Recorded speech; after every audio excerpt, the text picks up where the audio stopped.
কৃষকদের জন্য সরকারের বিভিন্ন সহায়ক কার্যক্রম সম্পর্কে সচেতনতা বৃদ্ধির লক্ষ্যে খাগড়াছড়িতে কৃষক সমাবেশ অনুষ্ঠিত হয়েছে।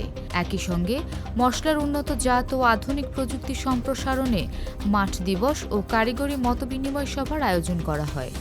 12 মে গতকাল বিকেলে খাগড়াছড়ি সদর উপজেলার ভাইবোনছড়া ইউনিয়নের মণিগ্রাম প্রতিবন্ধপাড়ায় জেলা তথ্য অফিসের আয়োজনে কৃষক কার্ড ও কৃষি ঋণ মওকুফ বিষয়ে এ সমাবেশ অনুষ্ঠিত হয়।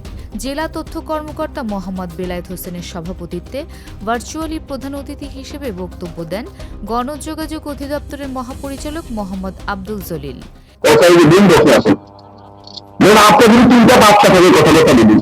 এ সময় কৃষি সম্প্রসারণ অধিদপ্তরের কর্মকর্তা, স্থানীয় গণ্যমান্য ব্যক্তি ও কৃষকেরা উপস্থিত ছিলেন।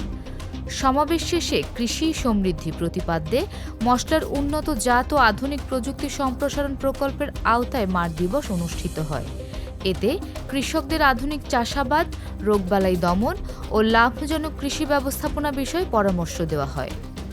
আপনাদের কি করণীয়? আমাদের এখানে আমাদের অফিসের নাম লেখা আছে, দেখেন, কৃষি সম্প্রসারণ অধিদপ্তর। তো সম্প্রসারণ বলতে আমরা কি বুঝি? সম্প্রসারণ হলো এই বছর আপনারা 2জন 3জন বা 4জনের বাচ্চা আদা চাষ করছেন। আগামী বছর যেন আমরা দেখি এখানে যারা আসছেন কষ্ট করে, এতক্ষণ আমাদের কথাবার্তা শুনতেছেন, আমরা সরকারের একটু টাকা পয়সা খরচ করতেছি। এই যে আমাদের ইলেকট্রনিক মিডিয়ার 2জন প্রতিনিধি এখানে আসছেন, ওনারা সময় দিচ্ছে। আমরা তথ্য অফিসের যে অফিসের মধ্যে আসছেন, উনি সময় দিচ্ছে।